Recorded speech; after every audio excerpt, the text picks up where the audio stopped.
Oh, hi, who are you and where are you from? Hi, so my name's Vivian Reyes and I am from Marin County, just north of San Francisco, California.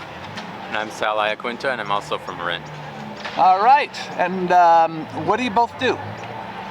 I'm an emergency physician here in San Francisco. And I'm a surgeon, an ex-surgeon. All right, and where are we right now? What park is this? Washington Square Park. All right. So, has the climate changed much since you were younger? I would say yes. I think that what we're seeing is greater fluctuations in the differences in temperature, and you're just seeing more, catastrophic, or like you see more hurricanes or typhoons, things like that. What do you think? I think it's hard to answer on a local level, just because I lived in Wisconsin, lived here, moved around, and all that. But when you're looking more at kind of the big global picture, you can definitely see how changes are happening, or even like going back to where I grew up and seeing how the lakes have changed, things like that.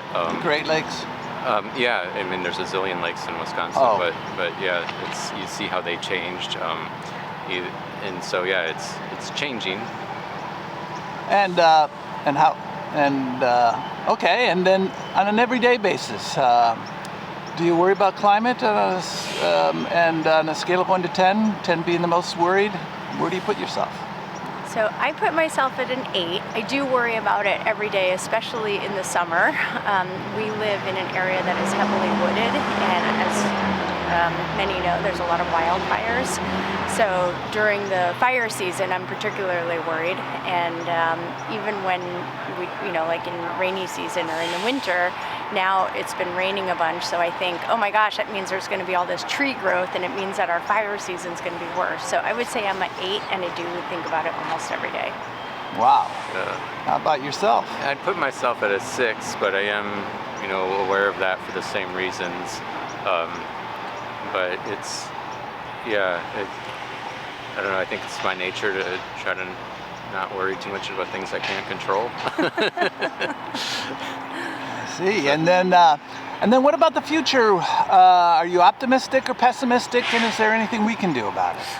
I am very pessimistic. I think, we're from the Bay Area, and there's a lot of attention to climate and trying to preserve the planet, and we also travel a lot, and so I see that we are a microcosm here in the Bay Area, and even we're a little hypocritical because we fly everywhere and we use a lot of natural gas and fossil fuels. So but I look outside of our country, and especially outside of our little bubble here in the Bay Area, and so much needs to happen to prevent what I think will happen in the future to our planet. So what's going to happen in the future? I think that global warming will continue. I think that we'll have more extremes of temperature, which we're starting to see now, and I think that we'll start seeing more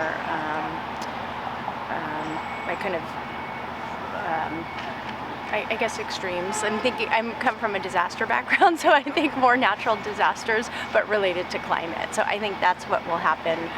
I think we will continue to have droughts, especially in the West Coast, California specifically. And I think that, again, we'll start getting hotter in some areas and colder in other areas. And I think that we're going to have a change in the way we live in the future. And we're not going to do it. Maybe as we get closer and we're looking at it in the face, maybe people will change, but not right now. I don't think that there's an appetite to really change. How about you? Well, I don't, it's kind of a broad question, so the first thing I think is like, okay, well, if you're asking that, am I optimistic we can somehow rein it in or control it? And the answer is going to be no, but I'm also, we're not going to die out. We're going to figure out either that we have to live in different locations, or that we'll be, desalinating the ocean. Humans aren't going to die out because of this. It's just going to shift, maybe where we live and how we do things. And so as long as really smart people have the opportunities to create things. They'll figure out a way to, remove pollution from the air or cleaner ways to do things. So it slowly will evolve. And this might be the sort of thing where 100 years from now, they look back at us and be like, can you believe they lived like that and did this and that? And, hopefully I'm right, and that they'll just be like the way we look back at things 100 or 200 years ago and think, oh my God, it was so rudimentary and they didn't even realize what was wrong.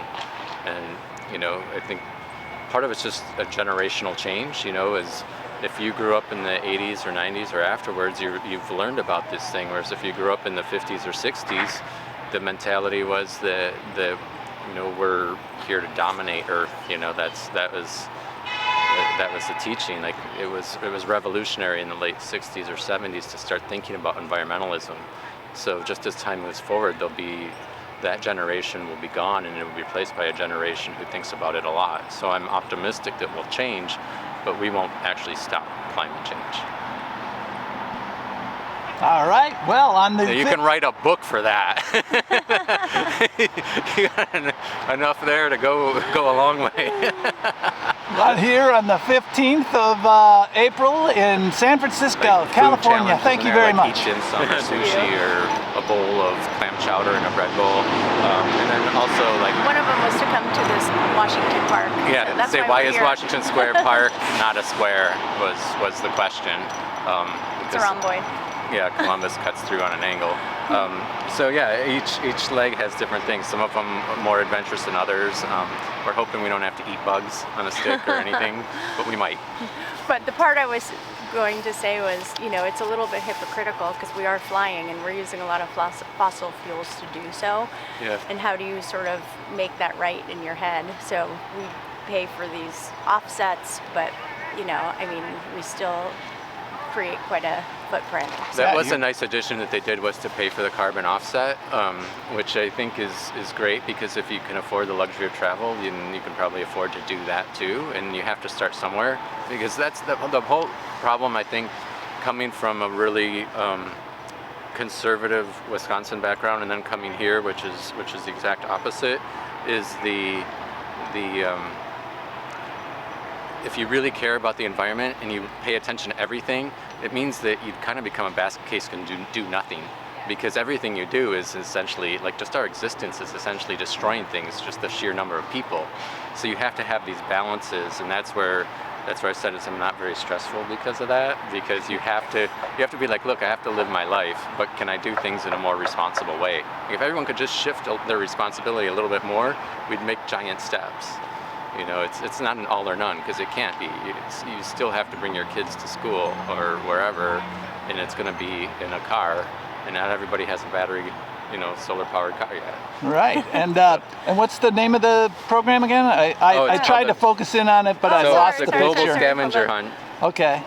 Sponsored by who? That's their website. That's their name.